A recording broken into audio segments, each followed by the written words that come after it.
वस्सलातु वस्सलामु अला मन काना नबिय्यन व आदमु बैनल माइ वत्तीन व अला आलिहि अत्तय्यिबीन अत्ताहिरीन व सहबिहिल मुकर्रमीनल मुअज़्ज़िमीन व औलियाइ उम्मतिही व उलमाइ मिल्लतिही अजमईन व अलैना मअहुम बिरहमतिका या अरहमर राहिमीन। अम्मा बअद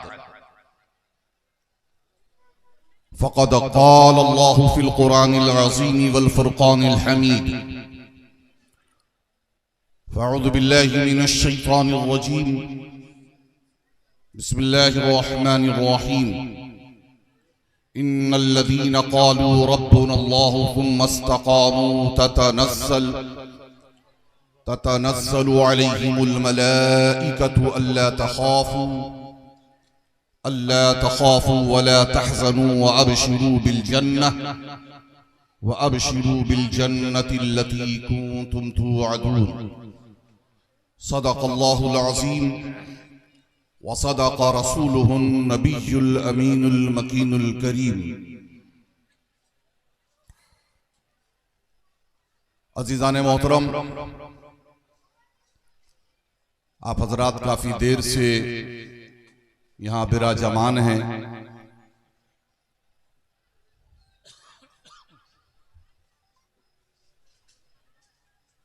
और ना तो मनक़बत का सिलसिला तरन्नुम में समाअत करते रहे हैं,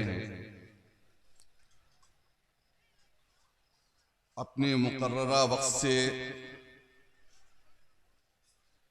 40 मिनट लेट मुझे मौका मिला है।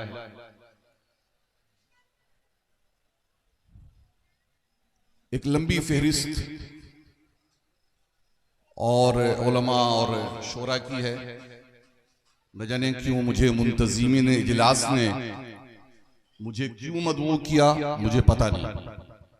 मैं इसकी जरूरत महसूस नहीं करता था। आने के बाद मुझे पता लगा कितनी लंबी फहरिस्त है। क्योंकि मैं एक अलग मिजाज रखता हूं, जो लोग मुझे जानते हैं। मैं जलसों और स्टेजों पर रहने के बावजूद जलसों और स्टेजों की जो कैफियत और सूरत हाल होती जा रही है, उससे मैं बेजार हूं। भीड़ में गुम हो जाना मेरी आदत नहीं है। अपने अंदाज में मैं अपनी बात रखता हूं। मैं अपनी तकरीर और अपनी जात के लिए न नारा लगवाना पसंद करता हूं और न तारीफ के लफ्ज आपसे चाहता हूं।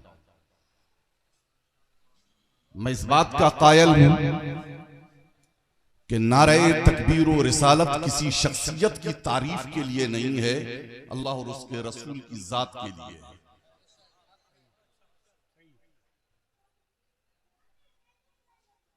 इसलिए अब तक जो नारे लगे और अब तक जो सुभान अल्लाह और अल्हम्दुलिल्लाह का मुतालबा किया गया, मैं अब कह देता हूं आपसे कि इत्मीनान से बैठे। इस जगह को कहा जाता है कि मेंबरे रसूल है, लेकिन ये यार बहुत बड़ी चीज है। मेंबरे रसूल होना ये बहुत बड़ी चीज है।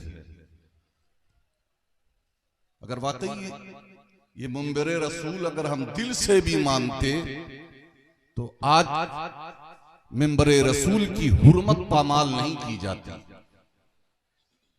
हम कहते हैं उलमा वारिसे रसूल हैं। मैं कहता हूं यार ये मुंह और मसूर की दाल। वो उलमा होंगे जो वारिसे रसूल होंगे। हम जैसे लोग वारिसे रसूल होने के कतई दावेदार नहीं हैं। हाँ, हम इतना जरूर कहते हैं कि ये क्लास रूम है। मैं आपका टीचर हूं, उस्ताद हूं। एक टीचर अपने क्लास रूम के हर स्टूडेंट पर नजर रखता है कि उसकी कैफियत क्या है और उसकी सूरत हाल क्या है। इसलिए मैं भी जब बैठता हूं तो आगे से पीछे तक मेरी नजर रहती है कि हमारा कोई स्टूडेंट और कोई तालिब इल्म दाएं बाएं न करे, तज़िया औकात न करे, या तो क्लास रूम में रहे या गेट आउट फ्रॉम हियर। यहाँ बैठने की जरूरत नहीं है, आप उस वक्त आएंगे जब फिर नात खानी शुरू होगी। इसलिए जितनी देर मैं गुफ्तगू कर रहा हूं, बर्दाश्त अगर कर सकते हो प्यारे तो बर्दाश्त करो, नहीं कर सकते हैं तो कोई बात नहीं। वैसे भी शरीर तालिब इल्म को कौन पढ़ा सकता है। अल्हम्दुलिल्लाह, अल्लाह का शुक्र और एहसान है कि ये हमारा देश बहुत बड़ा है और पूरे हिंदुस्तान में मैं सफर करता हूं और अपने कैफियत और अपने मुतालबात के साथ, मुतालबात से नजराना मत समझना, मुतालबात ये कि वक्त पर तकरीर कराना है तो मुझे बुलाओ, अगर दुआ करानी है तो वो भी कह दो कि दुआ करने के लिए आ जाऊंगा। ना मैं आज से 20 साल 25 साल पहले यहां आया था, अल्हम्दुलिल्लाह 25-30 साल से तक स्टेज पर हूं। ना रोजे अव्वल कभी किसी चीज का मुतालबा किया नजराने की शक्ल में, और न कभी आज करता हूं, ना आइंदा इरादा है। आज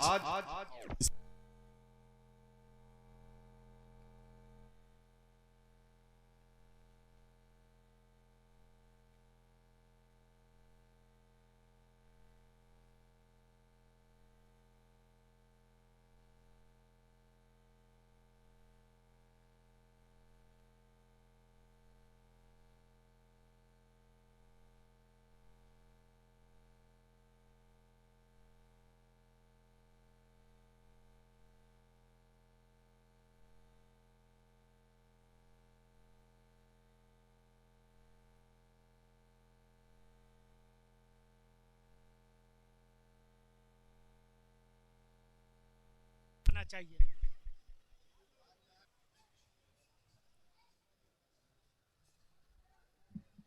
खुलासा-ए कलाम ये कि करम तेरा के बेजौहर नहीं मैं, गुलामे तुगरलो संजर नहीं मैं, जहां बीनी मेरी फितरत है लेकिन किसी जमशेद का सागर नहीं मैं। अजीजान मोहतरम, ये रबीउल सानी का महीना है, इंतहाई मोहतरम महीना। ये महीना जहां गौसुल आजम हजरत सैयदना शेख मुहीउद्दीन अब्दुल कादिर जीलानी रहमतुल्लाहि ताला अलैहि से मंसूब है, वहीं ये महीना महबूब इलाही हजरत सैयदना ख्वाजा निजामुद्दीन औलिया रहमतुल्लाहि ताला अलैहि की का उर्स भी इस माह की 18 तारीख को होता है, और दीगर बहुत सारे अकाबिरीन औलियाए कराम के आरास इस महीने में हैं। और आज हम और आप जिस जात के उर्स की महफिल में शरीक हैं कि आज आपके उर्स की भी तारीख है, यानी मखदूमुल औलिया रहमतुल्लाहि ताला अलैह। मैंने इनकी तारीख जानने की कोशिश की, लेकिन खातिर खाह कोई कुछ बता ना सका। बहरहाल ये अल्लाह वालों की शान होती है। देखिए, वलियों की दो किस्में होती हैं।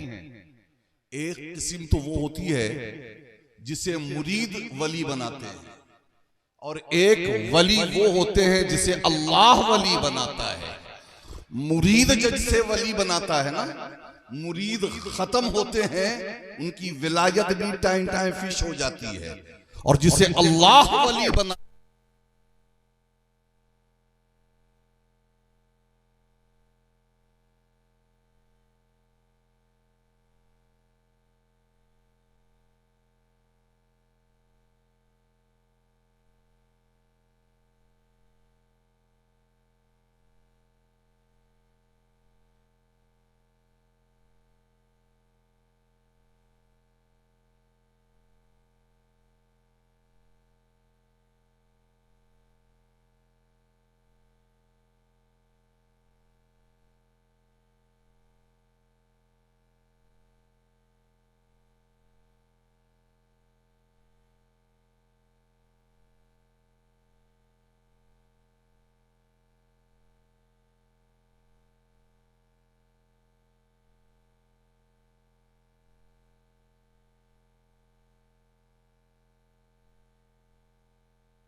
जनरेटर से रुकवाइए आ गया अल्लाहुम्मा सल्ली अला सय्यदिना मुहम्मद व अला आलि सय्यदिना मुहम्मद बिअददि कुल्लि मालूमिन लक।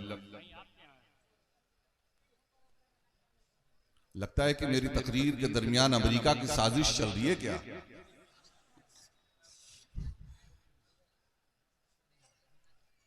दुरूद पाक एक बार और, अल्लाहुम्मा सल्ली अला सय्यदिना व नबियना व मौलाना मुहम्मदिन मादिनिल जूदी वल करमी वालिहि व बारिक वसल्लम सलातन व सलामन अलैका या रसूलुल्लाह सल्लल्लाहु अलैहि वसल्लम। मैं कोई बहुत गाढ़ी और शान विलायत व मार्फत पर पेचीदा गुफ्तगू करने वाला नहीं हूं और ना ही मैं आपको करामतें सुनाने वाला हूं। मैं इस बात का कायल हूं कि वलियों की करामतें हक तो हैं, लेकिन करामत से कहीं ऊपर वलियों की इस्तकामत है। वलियों के मकाम व मर्तबे को उनकी करामत से नहीं नापा जा सकता, बल्कि विलायत और इस्तकामत से समझा जा सकता है।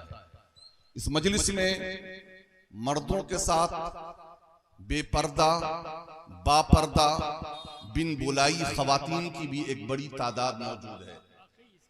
मैं चाहता हूं जो आ गई हैं, बल्कि अपने जलसों में खवातीन का पर्दे के साथ जरूर इंतजाम होना चाहिए, क्योंकि इस देश में जिस तरीके से हम मुसलमानों को दूसरे दर्जे का मुसलमान इंसान बना दिया गया है, शहरी बना दिया गया है, हमने भी कहीं ना कहीं अपने घर की औरतों को दूसरे दर्जे का मुसलमान बना दिया है।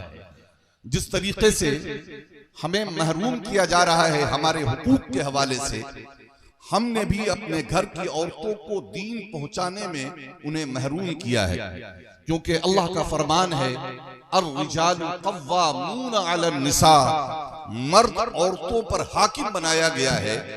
हाकिम बनने का मतलब ये नहीं समझे कि हाथों में डंडा ले और अगर रोटी जल गई है तो बीवी की खैरियत ले ले। हाकिम बनने का मतलब ये नहीं है कि अगर सब्जी में नमक ज्यादा हो गई है तो आप बीवी पर पल पड़े। हाकिम हो जाने का मतलब ये नहीं है कि उसे अपने पांव की जूती समझें। हाकिम होने का मतलब ये नहीं है कि आप उसके साथ नाइंसाफियां करें, बल्कि हाकिम होने का मतलब है कि आप उसे दीन बताएं, दीन समझाएं, दीन के डगर पर चलाने की कोशिश करें, दीन की दावत दें। जो खवातीन यहाँ मौजूद हैं, मैं उन्हें बताना चाहता हूं कि आपको एहसास कमतरी का शिकार नहीं होना चाहिए, क्योंकि इस्लाम की तामीर और तरक्की में औरतों का किरदार मर्दों से कहीं भी कम नहीं रहा है। कहा जाता है ना, आपने सुना होगा कि हर कामयाब मर्द के पीछे किसी न किसी औरत का हाथ होता है। आम मर्दों को तो साहिबो जाने दो, वो नबी ये मुकर्रम साहिबे मुख्तार, साहिबे इख्तियार और इख्तिदार, आकाए कुल जनाबे मोहम्मद रसूलुल्लाह सल्लल्लाहु ताला अलैहि वसल्लम, जमाना जिनका मोहताज था वो दुनिया में तशरीफ लाते हैं तो उनकी पीठ पर भी एक खातून का हाथ नजर आता है। और वो खातून कौन है? आपकी प्यारी बीवी हजरत सैयदा खदीजतुल कुबरा सलामुल्लाहि अलैहा हैं। कदम कदम पर हजरत सैयदा खदीजतुल कुबरा रज़ियल्लाहु ताला अन्हा हुजूर अलैहिस्सलातु व तस्लीम का साथ देती हैं। मैं इस तरफ अगर आ जाऊंगा और सैयदा खदीजा की सीरत बयान करने लगूंगा तो एक अलग मौजू है, बात उसी में खत्म हो जाएगी। लेकिन मैंने यहाँ पर जब मजमे की कैफियत देखी तो मैंने फैसला किया है कि गुफ्तगू ऐसे की जाए कि औरतों को भी बात समझ में आए और उनके अंदर भी एक जज्बा पैदा हो। आप सोचें कि ये बड़ी बड़ी शख्सियतें और अजीम अजीम शख्सियतें जो पैदा होती हैं वो कैसे पैदा होती हैं? क्या वजह है कि आज कोई मुहीउद्दीन नहीं पैदा होता? मुहीउद्दीन तो जाने दो, कोई गुलामे मुहीउद्दीन पैदा हो जाता। याद रखे, नाम रख लेना कुछ और है और नाम इस्म बामुसम्मा होना, नाम का पर्दा होना और अक्स होना कुछ और है। आपने बहुत से लोगों को देखा होगा, काले कलूटे हैं, नाम बदरुद्दुजा है ना? काले कलूटे हैं, नाम उनका कमर रखा हुआ है। तो भाई बच्चे कैसे भी हों, माँ बाप के लिए वो चांद के टुकड़ा ही हुआ करते हैं। रुख उनका कैसा हो, रंग उनका कैसा हो, वो काले कलूटे क्यों ना हो, नक चिपटे क्यों ना हो, उनके लिए चांद सूरज हुआ करते हैं बच्चे। तो नाम रख देना कुछ और है, इस्म बामुसम्मा, नाम का परतव और अक्स बन जाना कुछ और है। हकीकत तो ये है, क्या माओ की कोख बांझ हो गई है कि आज कोई वाकई गुलाम मोइनुद्दीन पैदा क्यों नहीं होते? आज कोई गुलाम मोइनुद्दीन क्यों नहीं पैदा होता? आज कोई वलियों के नक्शे कदम पर चलने वाला कोई मर्द मोमिन क्यों नहीं पैदा होता? आप सुन रहे हैं, देख रहे हैं सोशल मीडिया के जरिया कि किस तरीके से फिलिस्तीन पर बमबारी हो रही है। नन्हे नन्हे बच्चे बिलक रहे हैं, बड़ी बड़ी इमारतें वो जमीन दोज हो गई हैं, लाखों मुसलमान खत्म हो गए हैं। लोग दुआएं कर रहे हैं सारे दुनिया में कि ऐ मेरे मौला कोई अय्यूबी भेज दे, ऐ मेरे मौला कोई उमर पैदा कर दे। न कोई उमर पैदा हो रहा है, न कोई अय्यूबी जन्म ले रहा है। अजीजाने मोहतरम, लोग कहेंगे अब कोई अय्यूबी जन्म नहीं ले सकता है, अब कोई उमर नहीं आ सकता है, अब कोई मर्दे कामिल नहीं पैदा हो सकता है। मैं कहता हूं झूठ है, गलत है। मर्दों के चाहने से नहीं, औरतें अगर अल्लाह की कसम आज भी चाह ले तो औरतों की कोख से खालिद बिन वलीद जन्म ले सकता है। औरतें आज भी चाह ले तो गौसुल आजम पैदा हो सकता है। औरतें आज भी चाह ले तो अजीम बच्चे पैदा हो सकते हैं। याद रखें, बच्चे यूं अजीम नहीं होते, बल्कि बच्चों को अजीम बनाने में उनकी माओ का कलीदी किरदार होता है। मेरे सामने एक लंबी फहरिस्त है कि मैं किन किन अजीम शख्सियतों की बातें करूं, लेकिन खुलासा कलाम तेजी में मैं गुफ्तगू आगे बढ़ाऊंगा। एक नाम आपने सुना होगा, सहाबी रसूल में से एक अजीम नाम है अनस बिन मालिक का। कितने लोगों ने सुना है? जरा हाथ उठा के बताओ। अनस बिन मालिक। देखो, झूठ झूठ हाथ मत उठाना बेटा, वरना मैं बताया ना क्लासरूम है, कौन बच्चा जानता है, कौन बच्चा जवाब दे सकता है, कौन नहीं दे सकता है, मैं चेहरा देख के पहचान लेता हूं। आगे का सवाल भी कर सकता हूं और बुला के करीब भी पूछ सकता हूं। कभी कभी मैं इनाम भी साथ लेकर चलता हूं, पूछता हूं सवाल और जवाब देने वाला जब जवाब देता है तो मैं उसे इनाम भी देता हूं, इनाम भी देता हूं ताकि हौसला बढ़े, हिम्मत बढ़े। हम अफसोस इस साइंस और टेक्नोलॉजी के दौर में जी रहे हैं, हर एक के पास एंड्रॉइड मोबाइल है, हम गूगल इस्तेमाल करते हैं और दुनिया की हर चीज को हम मालूम कर लेते हैं। लेकिन अफसोस हमारी कौम और हमारे कौम के नौजवान अगर नहीं जानते हैं तो अपनी तारीख नहीं जानते हैं। प्यारे, अपनी तारीख को जानो। हमें तो यह भी अफसोस होता है कि हमारे रात भर के लंबे जलसे होते हैं, इतनी ऊंची बातें और इतनी फरूई बातें और ऐसी ऐसी बातें जो शायद उलमा और स्टेज वाले तो समझ लें, लेकिन आम आवाम के न वो मतलब की होती है न उनको समझ में आती है।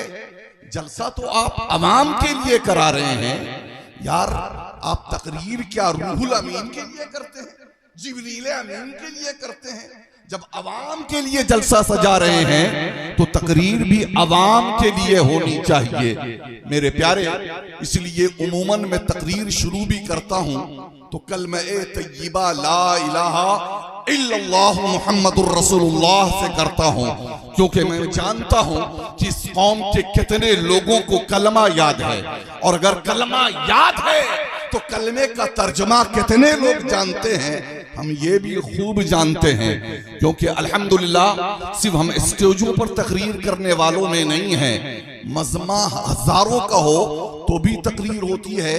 और कोई एक नौजवान मेरी ऑफिस में आ जाए और मुझसे सवाल करे दीन समझना चाहे तो उस एक बंदे के लिए भी मैं 1 घंटे तकरीर करता हूं।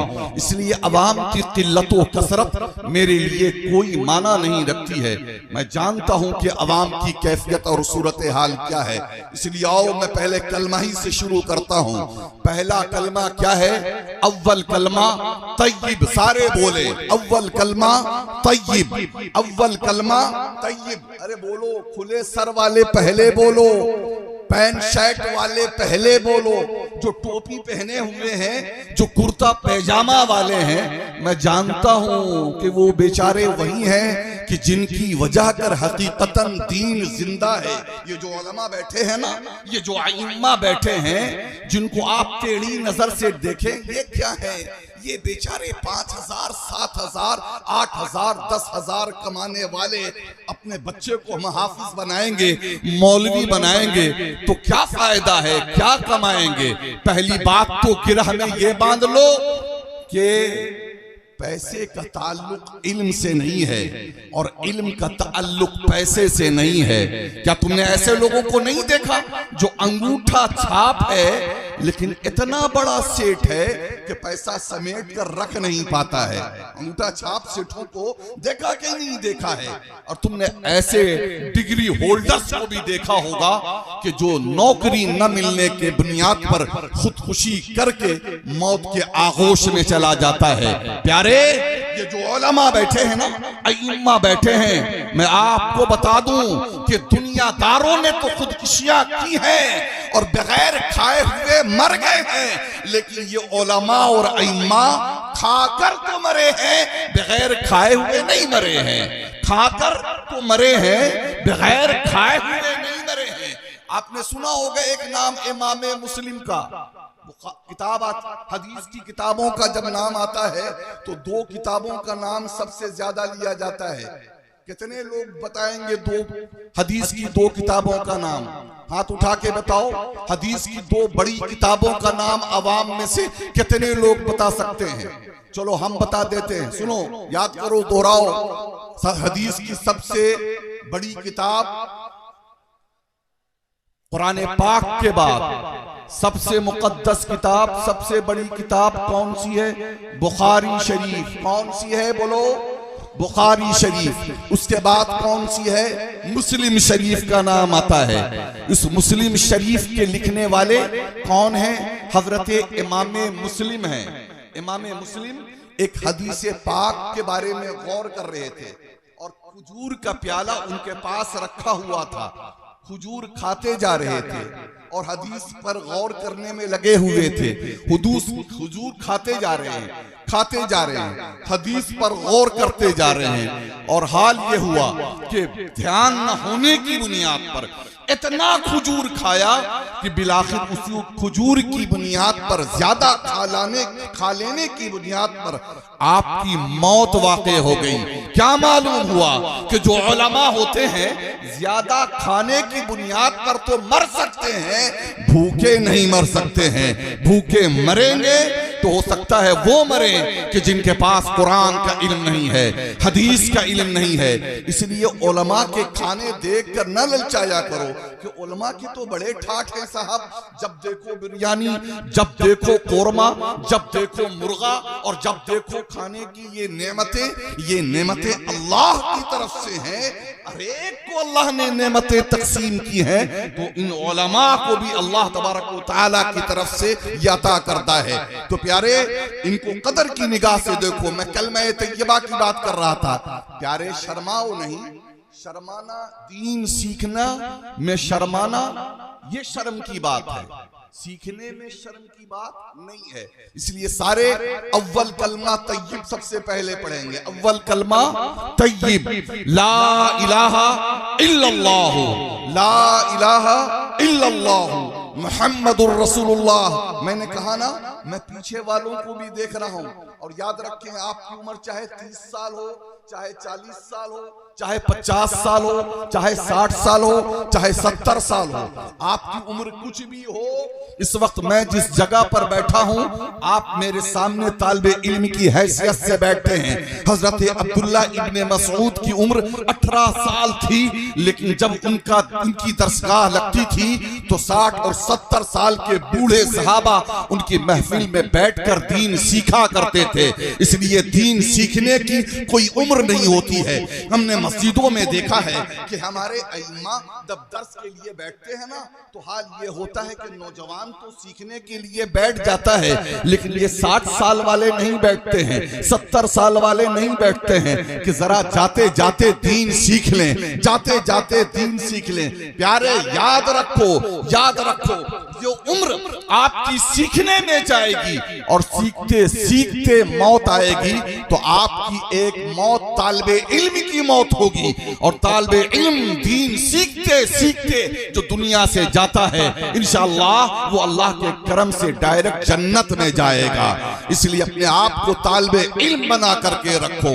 ला इलाहा इल्लल्लाह मुहम्मदुर रसूलुल्लाह सारे के सारे दोहराएं और अब तर्जुमा सुन लें, तर्जुमा सुन लें। मैं जानता हूं कि कलमा अगर किसी को याद होगा तो तर्जुमा उंगली पर गिरे हुए चंद लोगों को याद होगा। तर्जुमा सुने कि अल्लाह के सिवा कोई माबूद नहीं, अल्लाह के सिवा कोई पूजा के लायक नहीं, अल्लाह के सिवा कोई बंदगी के लायक नहीं, अल्लाह के सिवा परस्तिश के कोई लायक नहीं। मोहम्मद सल्लल्लाहु अलैहि वसल्लम अल्लाह के रसूल हैं। ये पहला कलमा है। और दूसरा कलमा भी आप दोहरा लें, अशहदु अल्लाह इलाहा, बोलो यार, अशहदु अल्लाह इलाहा इल्लल्लाह। नास सुनने वाला रफू चक्कर हो गया।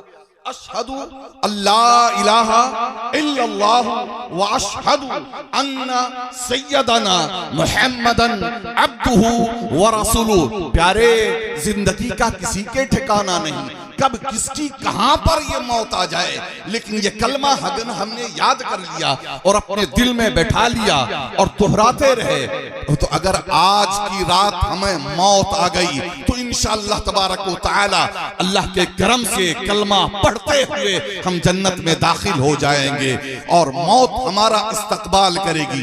प्यारे, अशहदु अल्ला इलाहा इल्लल्लाह व अशहदु अन्ना सय्यदना मुहम्मदन अब्दुहु व रसूलुहु। अब तर्जुमा सुने कि अल्लाह, मैं गवाही देता हूं कि अल्लाह के सिवा कोई माबूद नहीं। बोले, मैं गवाही देता हूं कि अल्लाह के सिवा कोई माबूद नहीं, और मैं गवाही देता हूं कि मोहम्मद सल्लल्लाहु अलैहि वसल्लम अल्लाह के बंदे और उसके रसूल हैं। अब तीसरा, चौथा, पांचवा की तरफ जाऊंगा तो बकिया लोग बोर होंगे, इसलिए बस इतना ही पर मैं बस करता हूं, इतना ही काफी है। याद रखें, ये वो कलमा है, ये वो कलमा है कि जिस कलमे को पढ़कर बंदा साहिबे ईमान होता है। ये वो कलमा है कि जिस कलमे को पढ़कर बंदा मोमिन होता है। ये वो कलमा है कि जिस कलमे के तहफ्फुज़ के लिए सहाबा ने अपने जानों की बाजी लगा दी। ये वो कलमा है कि जिस कलमे की सरबलंदी के लिए सहाबा और अहले बैत ने जिंदगी भर जिद्दोजहद किया। ये वो कलमा है कि जिसके लिए गौसे आजम ने अपनी सारी जिंदगी गुजार दी। ये कलमा है कि जिसके लिए संजान की सरजमीन जमीन से चलकर गरीब नवाज हिंदुस्तान की सरजमीन पर आए।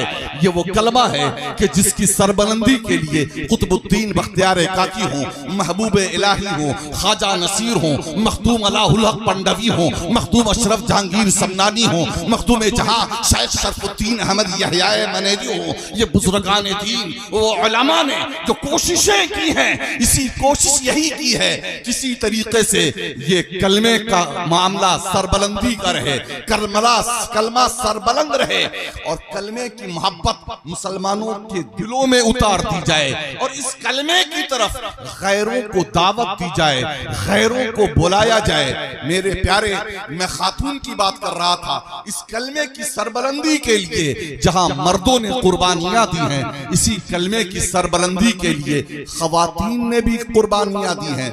इस्लाम के लिए, दीन के लिए। आप जानते हैं कि सबसे पहले किसने अपनी जान का नजराना पेश किया है? दीन के लिए, इस कलमे के लिए, इस कलमे के तहफ्फुज़ के लिए सबसे पहले अपनी जान का नजराना किसने पेश किया है? ख़वातीन सुन लो और फख्र से सुनो, किसी मर्द ने इस दीन के लिए पहली कुर्बानी नहीं दी है, बल्कि एक औरत ने इस दीन के लिए, इस कलमे के लिए सबसे पहली कुर्बानी दी है। और उस औरत का नाम हजरत सुमैया है। हजरत सुमैया है। ये कनीज थी, लौंडी थी। बदबख्त अबू जहल ने आप पर तशद्दुद किया है, लेकिन आप कलमा छोड़ने के लिए तैयार नहीं हुई हैं। उस बदबख्त ने आपका एक पांव एक ऊंट में बांधा है और दूसरा पांव दूसरे ऊंट में बांधा है, और दोनों ऊंटों को दोनों समतों में जो है वो हका दिया है।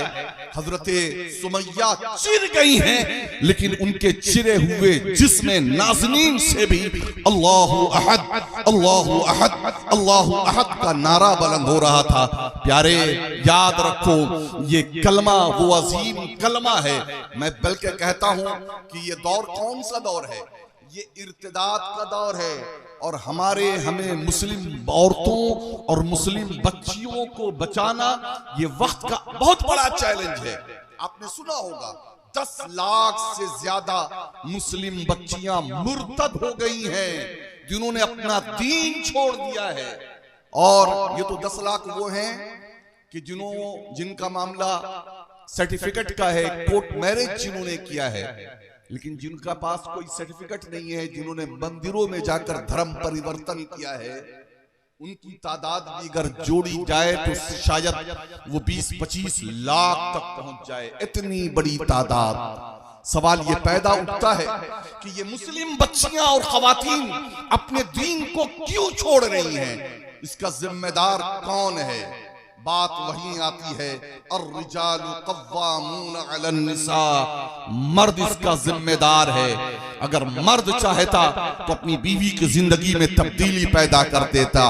मर्द अगर चाहता तो अपनी बेटियों को संवार देता। मर्द अगर चाहे तो अपने बहनों को नई शाहराह दिखाए।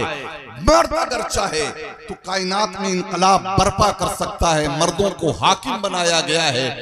आज हजरत सुमैया को जो वाकया मैं सुना रहा हूं ना, इस एक वाकये को अगर बहनों बेटियों तक पहुंचा दिया जाए कि मेरी लाडलियों, मेरी बेटियों, मेरी बहनों, याद रखो, ये वो दीन है कि जिसकी सरमलंदी के लिए, जिस कलमे के बचाने के लिए हजरत सुमैया ने अपनी जान तो दे दी है, लेकिन कभी अपने दीन का सौदा नहीं किया है। इसलिए तुम अपनी हजरत सुमैया के नक्शे कदम पर चलो और अपने ईमान का सौदा न करो। हजरत अनस बिन मालिक की मैं बात कर रहा था। हजरत अनस बिन मालिक एक अजीम मुहद्दिस है। आप कुतुब अहादीस को पलटेंगे, चाहे वो बुखारी शरीफ हो, चाहे मुस्लिम शरीफ हो, चाहे अबू दाऊद हो, चाहे इब्ने माजा हो, या दीगर कोई भी कुतुब, हजरत अनस बिन मालिक की रवायत मिलनी है। बहुत बड़े मुहद्दिस हैं। गालिबन हजरत अबू हुरैरा के बाद सबसे ज्यादा रिवायत हजरत अनस बिन मालिक से मरवी है। तो हजरत अनस बिन मालिक वो है, आपने जब आप मदीने में पैदा हुए, कब? जब हुजूर अलैहिस्सलातु व तस्लीम ने अभी मक्का से मदीना हिजरत नहीं किया है। माँ का नाम उम्मे सुलैम है। जब ये सिर्फ 10 साल के थे तो आका करीम सल्लल्लाहु तआला अलैहि वसल्लम हिजरत करके मदीना तशरीफ लाए हैं। और हजरत उम्मे सुलैम, इनकी माँ ने इब्तदाई जमाने में ही इस्लाम कबूल कर लिया है। और फिर आका करीम सल्लल्लाहु तआला अलैहि वसल्लम के पास कुछ दिनों के बाद पहुंची हैं। बहुत गौर से सुने, और बिलखुसूस मैं औरतों से भी गुजारिश कर रहा हूं कि अगर औरतें अगर चाहें तो अपने बच्चों को क्या से क्या बना सकती हैं। हजरत उम्मे सुलैम हुजूर के पास पहुंची, कहने लगी, या रसूलल्लाह, मक्का की मालदार खातून ने, मर्दों ने आपके पास बड़े बड़े नजराने पेश किए हैं, बड़ी बड़ी खिदमात आपकी की हैं। मैं उम्मे सुलैम वो औरत है कि जिसके शौहर ने इस्लाम कबूल करने के बुनियाद पर उसे छोड़ दिया है और छोड़कर न जाने कहां रवाना हो गया है। या रसूलल्लाह, मैं अपने इस बेटे को अनस को आपकी बारगाह में लेकर आई हूं, या रसूलुल्लाह इसे कबूल कर लिया जाए, ये आपकी खिदमत करेगा और ये आपके काम आएगा। मैं नजराने के तौर पर आपकी बारगाह में अपने बेटे अनस को पेश करती हूँ। सुभान अल्लाह, अल्लाहु अकबर। वो कितना बड़ा नजराना था जो उम्मे सुलैम ने आका करीम सल्लल्लाहु अलैहि वसल्लम की बारगाह में पेश किया। और हजरत अनस 10 साल हुजूर अलैहिस्सलातु व तस्लीम के सफर व हजर में साथ रहे, खिलवतो जिलवत में साथ रहे। फरमाते हैं अल्लाह की कसम, मैं उस वक्त हुजूर के साथ होता था जिस वक्त कोई हुजूर के साथ नहीं होता था। इसलिए जो रिवायतें बहुत सी मैंने जो की हैं वो रिवायतें किसी दूसरे सहाबी न कर सके हैं। वो फरमाते हैं कि मैं 10 साल हुजूर की खिदमत में रहा। कभी कभी गलतियां भी हुई हैं, लेकिन हुजूर ने न कभी मुझे डांटा, न कभी डपटा, न कभी झिड़का। जो लोग अपने गुलाम रखते हैं, नौकर रखते हैं, मातहत रखते हैं, अल्लाहु अकबर, उनका हाल यह है कि वक्त का फिरौन बने बैठे हुए हैं। और बहुत से लोगों का हाल यह है कि अपने मातहतों के साथ वो सीधे मुंह से बात भी करना पसंद नहीं करते हैं। मैं ऐसे लोगों से कहना चाहता हूं कि नबी अकरम सल्लल्लाहु तआला अलैहि वसल्लम की जिंदगी का मुताला करो। हुजूर हजरत अनस उनके खादिम हैं। हजरत अनस फरमाते हैं कि एक बार हुजूर ने मेरे जिम्मा कोई काम लगाया कि अनस जाओ फला चीज लेकर के आओ। कहा मैं बच्चा था, बाहर निकला और गली में बच्चों के साथ खेलने में लग गया। और जब थोड़ी देर के बाद मुझे होश आया तो देखा कि आका करीम सल्लल्लाहु अलैहि वसल्लम आ रहे हैं। हुजूर ने न मुझे झिड़का न डांटा, बस सर पर हाथ रखा, आहिस्ता से कान पकड़ा और मुस्कुराते हुए कहा अनस, मैंने तुझे कोई काम बताया था?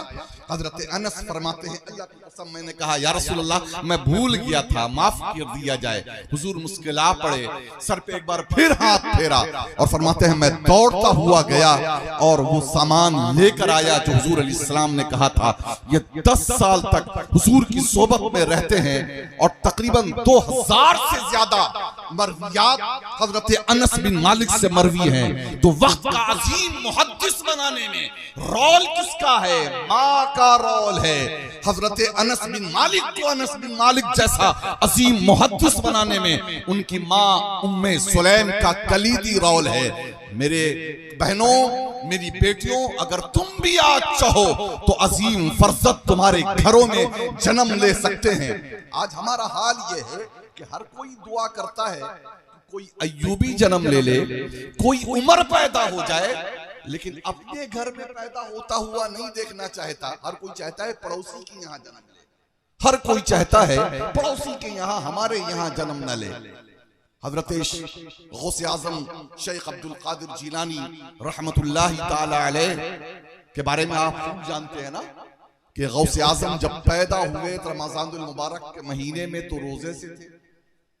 गौसुल आजम रजी अल्लाह ताला अन्हु की कैफियत ये थी कि सरकार गौसे आजम रजी अल्लाह ताला अन्हु हाफिज कुरान पैदा हुए।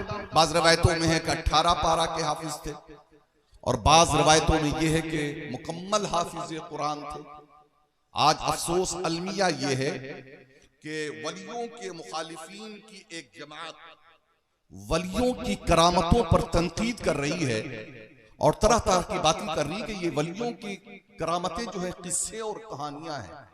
अलमिया ये है कि मेडिकल साइंस और टेक्नोलॉजी की बातों को तो कबूल कर लिया जा रहा है, लेकिन अल्लाह तबारक व तआला की कुदरत को कबूल करने से इनकार किया जा रहा है। मैं आपको बताऊं कि आज का मेडिकल साइंस इस बात को तस्लीम कर रहा है कि बच्चा अगर पेट में होता है ना तो माँ के काम और अफ़आल और अक़वाल के असरात बच्चे के पेट में होने वाले बच्चे के ऊपर उसके असरात मुरत्तब होते हैं। मैं आपको वाकया सुनाता हूँ, एक मेडिकल साइंस का एक वाकया। एक अंग्रेज औरत ने शादी की है, किसी अंग्रेज खातून से शादी की है। तो हुआ ये कि कुछ दिनों के बाद जब बच्चा उसके घर में पैदा हुआ है तो काला बच्चा पैदा हुआ है। तो माथा ठिनक गया उस अंग्रेज शख्स का कि मैं भी गोरा। अरे अल्लाह के लीडर देखो यार, कुर्सी उतर रही है ना, मैं आपके चेहरे देख रहा हूं और आप कुर्सियां देखने में लगे हुए कि कुर्सी कैसे उतर रही है, तो मैं गुफ्तगू किससे करूंगा? जरा इधर मुतवज्जो, जो हो रहा होने दे। मैं भी बहुत डिस्टर्ब हो रहा हूं, बहुत डिस्टर्ब मैं भी हो रहा हूं, लेकिन अब इसी में काम चलाना है किसी तरीके से ना, तवज्जो। तो उस अंग्रेज शख्स को बड़ा वसवसे में पड़ गया ये कि मैं भी गोरा, मेरे 7 पुश्तों में कोई काला नहीं है, मेरी बीवी भी गोरी और 7 पुश्तों में इसके भी कोई काला नहीं है, ये बेटा जो काला कैसे पैदा हो गया? शक में पड़ गया कि कुछ गलत मामला तो नहीं है। डॉक्टर्स के पास, डॉक्टर्स ने चेक किया, कहा कि नहीं तेरा ही बेटा है। डीएनए रिपोर्ट मंगवाई गई, डीएनए रिपोर्ट में यही आया कि इसी का बेटा है। अब करे तो क्या करे? वो एक साइकोलॉजिस्ट के पास पहुंचा, माहिर नफ्सियात के पास, कि जरा देखे तो सही कि आखिर हम लोगों के यहाँ घर में ये बच्चा जो पैदा हुआ है, ये काला बच्चा कैसे पैदा हो गया है। साइकोलॉजिस्ट ने कहा कि ठीक है, जरा बीवी को मेरे पास लेकर के आओ। दूसरे दिन वो बीवी को लेकर के पहुंचा। बीवी से उस साइकोलॉजिस्ट ने पूछा कि बताओ तो सही, जब तुम हालते हमल में थी, जब बच्चा तुम्हारे पेट में था, तो तुम्हारा मशगला क्या था? कहा मशगला क्या होना था, मैं तो घर ही में रहती थी, जॉब से मैंने छुट्टी ली हुई थी, घर पर रहती थी। कहा कुछ तो बताओ। कहा बस मॉर्निंग वॉक के लिए जाया करती थी। कहा अच्छा, मॉर्निंग वॉक में जो जाती थी तो कहां जाती थी? कहा निकल कर करीब में एक पार्क था, उस पार्क तक मैं जाती थी। कहा अच्छा, तजस्सुस पैदा हुआ डॉक्टर को। कहा कुछ और आगे बताओ। कहा पार्क के अंदर मैं जाती थी, एक राउंड मारती थी, और राउंड मारने के बाद एक चबूतरे पर मैं बैठ जाया करती थी। कहा अच्छा, बैठकर कुछ और बताओ। कहा हाँ, एक स्टैचू था, एक काला पत्थर का मुजस्समा था, उस पत्थर के काले मुजस्समे को बैठकर मैं देर तक तका करती थी। उस साइकोलॉजिस्ट ने हाथ मारा, कहा बस मसला हल हो गया, बच्चा तेरे पेट में था और तू 9 महीने तक उस मुजस्समे को, उस काले पत्थर को, उस स्टैचू को देखती रही, तो आंखों के रास्ते से उसकी कालापन, उसकी उसकी स्याही आंखों के रास्ते से तेरे पेट तक पहुंची है। यही वजह है कि तेरे घर बच्चा काला पैदा हुआ है। आपने देखा होगा कि जब बच्चा पैदा होने वाले जो मॉडर्न लोग रहते हैं, देहातों की बात नहीं कह रहा हूं, जो मॉडर्न लोग होते हैं, पढ़े लिखे लोग होते हैं, वो अपने बेडरूम में खेलते हुए सफेद बच्चे की तस्वीर भी लगा कर रखते हैं, ताकि बच्चे, औरत उस तस्वीर को देखती रहे, ताकि बच्चा वैसे ही खूबसूरत पैदा हो, वैसे ही गोरा नारा पैदा हो, क्योंकि आंखों के जरिया इसका असर हुआ करता है। बात समझ में आई कि जो स्टैचू देखे, जो फिल्म देखे, जो ड्रामे देखे, जो सीरियल देखे, उसका असर पेट के बच्चे पर होता है। बच्चा नचनिया पैदा होता है, बच्चा आवारा पैदा होता है, बच्चा गुंडा पैदा होता है, बच्चा क्रिमिनल पैदा होता है। लेकिन जो खातून बच्चा जब पेट में हो, कुरान करीम का मुताला करे, अल्लाह का जिक्र करे, नमाजें पढ़े, अल्लाह से दुआएं मांगे, अल्लाह का जिक्र करे, ला इलाहा इल्लल्लाह मुहम्मदुर रसूलुल्लाह का वजीफा करे, तो बच्चा गौसुल आजम दस्तगीर पैदा होता है, बच्चा महबूब इलाही पैदा होता है, बच्चा मोइनुद्दीन पैदा होता है, बच्चा अलाउद्दीन पैदा होता है, बच्चा वलिय कामिल पैदा होता है, बच्चा मर्दे मुजाहिद पैदा होता है।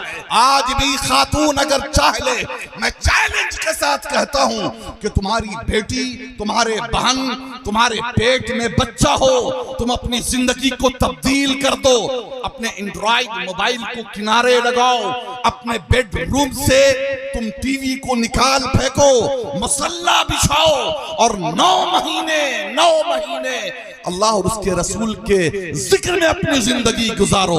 देखो कि बच्चा पैदा होता है तो गुलाम मोइनुद्दीन होता है कि नहीं होता है, गुलाम मोइनुद्दीन होता है कि नहीं होता है।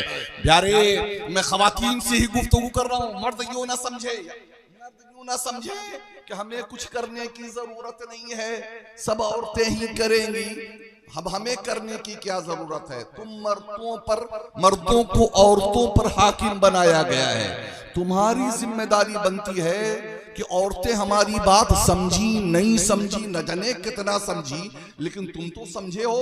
इसलिए अल्लाह के लिए जो बातें मैंने कही ना, जरा वो बातें अपने घर तक पहुंचाओ, अपनी बेटियों तक, अपने बहनों तक, अपनी बीवियों तक, और उसके असरात को खुली आंखों से तुम देखो।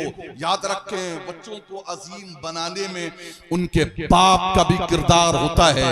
ये फिलिस्तीन की बात हो रही है ना, फिलिस्तीन को दूसरे बार ईसाइयों की चुंगल से आजाद करने वाले मर्दे मुजाहिद का नाम कितने बताएंगे? फिलिस्तीनी उठ जाओ, आवाज नहीं। नौजवान, कितने फिलिस्तीन को, बैतुल मक़दिस को, क़िबला अव्वल को दूसरी बार यहूदियों ईसाइयों के चुंगल से किसने आजाद किया था? उस हीरो का नाम तुम कहां बताओगे यार? तुम तो शाहरुख खान का नाम बताओगे, तुम तो सलमान का नाम बताओगे, तुम तो बंबई के नचनिया गवैयों के नाम बताओगे, तुम तो क्रिकेट स्टार्स के नाम बताओगे, तुम तो फुटबॉलर्स के नाम बताओगे। तुम्हें कहां अपने असल हीरोज के नाम मालूम है? चलो जज़ाकल्लाह, जज़ाकल्लाह। 10 रुपए तुम ले लेना मुझसे इनाम में, है ना, याद से ले लेना ना। और भी बताने वाले हैं, और भी बताने वाले, मैं जान रहा हूं, लेकिन मैं जान रहा हूं जितनी बड़ी तादाद में हाथ उठना चाहिए था यार। कुछ नहीं तो 100, 200, 500 लोग हैं, उन 500 में 5 लोगों के हाथ उठेंगे। उसका नाम सुल्तान सलाहुद्दीन अय्यूबी है। आज भी ईसाइयों के खेमे में सुल्तान सलाहुद्दीन अय्यूबी का जब नाम लिया जाता है तो लर्जा पैदा हो जाता है, लर्जा पैदा हो जाता है। सुल्तान सलाहुद्दीन अय्यूबी ऐसे नहीं सुल्तान सलाहुद्दीन अय्यूबी बना। सुल्तान सलाहुद्दीन अय्यूबी के वालिद का नाम जानते हैं आप? कितने लोग बताएंगे?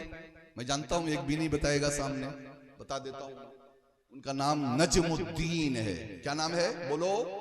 सुल्तान सलाहुद्दीन के वालिद का नाम नजमुद्दीन है। नजमुद्दीन, नजमुद्दीन आ रहे थे गली में, सलाहुद्दीन खेल रहे थे, 5 साल के बच्चे थे। खेलते हुए देखा है तो तैश में आ गए, पकड़ा है गरीबान से। 7 फुट के नजमुद्दीन थे और फिर उठा लिया ऊपर, 7 फीट और उठाएगा 10 फीट। 5 साल के बच्चे को कहा, बेटे मैंने तेरी मां से शादी इसलिए नहीं की थी कि मेरा बेटा पैदा हो तो आवारा गर्दी करे और गलियों में खेल कूद करे, बल्कि मैंने तेरी मां से शादी इसलिए की थी कि मेरे घर औलाद हो तो बैतुल मक़दिस का आजाद करने वाला अजीम फर्जंद पैदा हो। मैंने इसलिए पैदा किया। और उसके बाद जो है छोड़ा है ऊपर से। 5 साल का बच्चा गिरा है 10 फीट से ऊपर से। दर्द के आसार चेहरे पर जाहिर हुए। नजमुद्दीन ने बेटे सलाहुद्दीन की तरफ देखा, कहा बेटा दर्द होता है? बेटा दर्द होता है? कहा हाँ दर्द तो है, तकलीफ है। तो कहा रोता क्यों नहीं, चीखता और चिल्लाता क्यों नहीं? अब जरा सलाहुद्दीन अय्यूबी का जवाब सुनो। फरमाया, जिसे क़िबला अव्वल को आजाद करना हो उसे ज़ेब नहीं देता कि वो दर्द पर चिल्लाए और रोए, है ना। वो दर्द पर चिल्लाए और रोए, वो उसे ज़ेब नहीं देता है, इसलिए मैं ही नहीं रोया हूं। प्यारे, ये वो सलातीन ऐसे वैसे सलातीन नहीं थे। दिनों में वो मार के लड़ते थे और रातों में अल्लाह तबारक व तआला की बारगाह में दुआएं करते थे, गिड़गिड़ाते थे। आज हम रोना रोते हैं और दूसरों से हम दुआओं की दरखास्तें करते हैं। ठीक है, आप उलमा से, मशाइख से, बुजुर्गों से, हाजियों से, नमाजियों से दुआएं करो, लेकिन मेरी बात भी याद रखो, आपका रब आपसे कहता है उदऊनी अस्तजिब लकुम, तुम मुझसे दुआ करो, मैं तुम्हारी दुआओं को कबूल करता हूं। अगर आप मसाइल में गिरफ्तार हो, मसले में फंसे हो, इल्म की मंजिलें नहीं तय कर रहे हैं, बरकतें नहीं हैं, औलाद बेवफा हो चुकी है, अल्लाह की कसम जब ज़माना सो रहा हो, मुसल्ला बिछाएं, 2 रकात नमाज पढ़ें और रोकर अल्लाह की बारगाह में दुआ करें। और जब हाथ फेरेंगे तो आपको महसूस होगा कि जैसे रब की तरफ से आवाज आ रही हो, ए मेरे बंदे, तूने